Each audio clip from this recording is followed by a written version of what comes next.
నమస్తే, నేను మీ నాగచంద్రుడు, senior advocate, సన్నపల్ల.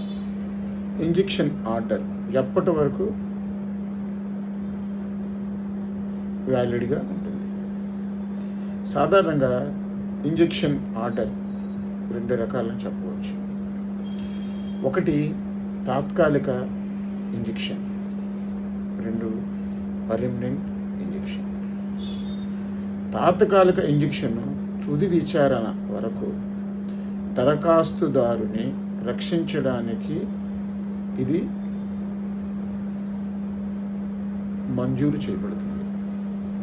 సాధారణంగా కొన్ని రోజులు లేదా కొన్ని వారాల వరకు చెల్లుబాటులో ఉంటాయి.